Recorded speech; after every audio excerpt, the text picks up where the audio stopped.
जब उत्तर प्रदेश के गाजीपुर से स्थित पुलिस लाइन जहां 14 अप्रैल 2024 को गाजीपुर जिले से जहां पुलिस अधीक्षक ओमवीर सिंह द्वारा राष्ट्रीय अग्निशमन सेवा दिवस के अवसर पर अग्निशमन कर्मियों तथा पुलिसकर्मियों के जवानों की उपस्थिति में सेवा के दौरान शहीद हुए जवानों को याद कर उन्हें श्रद्धांजलि दी गई। साथ में ही अग्निशमन वाहनों को हरी झंडी दिखाकर रवाना किया गया, जो विभिन्न व्यापारिक प्रतिष्ठा, होटल, पेट्रोल पंप आदि सार्वजनिक स्थानों पर जाकर लोगों को आग और उनसे होने वाले नुकसान से बचाव के उपाय के बारे में जागरूक करें। बताते चलें कि दिन 14 अप्रैल 1944 को मुंबई बंदरगाह पर मालवाहक जहाज फोर्ट स्टीकेन में लगी आग का साहस और पराक्रम का प्रदर्शन करते हुए काबू पाने के क्रम में आग बुझाने वाले दमकल के छाछर अग्निशमन कर्मी आग की लपेट में आकर वीरगति को प्राप्त हुए थे। इन बहादुर अग्निशमन कर्मियों को स्मृति में प्रत्येक वर्ष 14 अप्रैल को अग्निशमन दिवस मनाया जाता है। इस मौके पर अपर पुलिस अधीक्षक ग्रामीण क्षेत्र अधिकारी, अग्निशमन केंद्र, प्रतिष्ठान निरीक्षक, पुलिस लाइन तथा अग्निशमन और पुलिस कर्मचारी आदि लोग मौजूद रहे। सर, आज फायर स्मृति दिवस और सेवा सप्ताह के रूप में मनाया जा रहा है, क्या बताएंगे इसके बारे में और क्या परिस्थितियाँ रही सर की उसको मनाने के?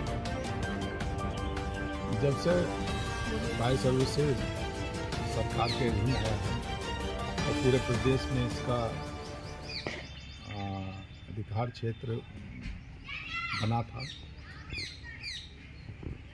उसी समय से 14 अप्रैल को फायर सर्विस स्मृति दिवस के रूप में मनाया जाता है।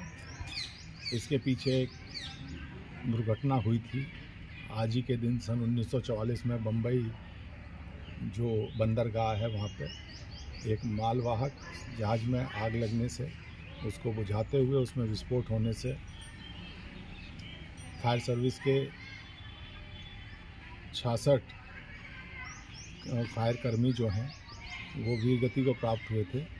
और उसके अलावा तब से लेकर अब तक विभिन्न प्रदेशों में, क्योंकि ये आपातकालीन सेवा है, इसमें हमेशा जो हमारे फायर कर्मी हैं वो अपनी जान को जोखिम में डाल के इसमें कार्य करते हैं। क्योंकि फायर सेवा का सबसे बड़ा पहला फोरमोस्ट जिसे कहेंगे उद्देश्य यही है कि लोगों की सेवा बचाना। दूसरी प्राथमिकता इनकी आती है वहाँ पे जो प्रॉपर्टी है उसको बचाना। और तीसरी ये भी है कि बहुत से ह्यूमैनिटेरियन ग्राउंड पे जो कार्य किए जाते हैं, कई जगह फायर सर्विस के पास एम्बुलेंस भी है, या जो वहाँ साल्वेज या प्रिजर्वेशन होता है सीन ऑफ क्राइम का, उसमें भी इनकी महत्वपूर्ण भूमिका होती है।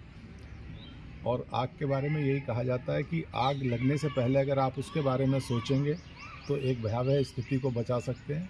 उसी परिप्रेक्ष्य में हर वर्ष एक सप्ताह का जन जागरण अभियान भी फायर सर्विस विभाग द्वारा चलाया जाता है।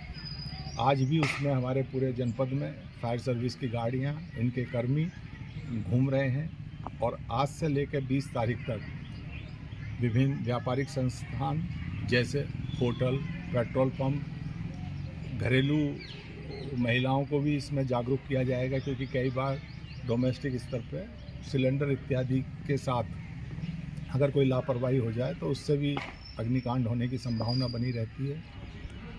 इसी तरह से खेत खलिहानों में बहुत बड़ी संभावना बनी रहती है। और विगत 6-7 वर्षों में आप लोगों ने भी देखा होगा कि बहुत बड़ा विस्तार फायर सर्विसेज का हुआ है। जहां गाजीपुर में पहले मात्र एक फायर स्टेशन होता था, आज यहां पे 3 फायर स्टेशन जिन पे आधुनिक गाड़ियां हैं वो संचालित किए जा रहे हैं। इसी के साथ साथ अगले कुछ महीनों में 2 और फायर स्टेशन सीखड़ी और सैदपुर भी तैयार हो जाएंगे। प्रयास यही है कि हर तहसील में ये फायर स्टेशन रहे और न्यूनतम समय में अगर कहीं किसी तरह की इस तरह की दुर्घटना होती है तो उसमें हमारे जो भी फायर सर्विस के संसाधन हैं वहाँ पहुँचकर उस पर काबू पाएँ। Thank you sir.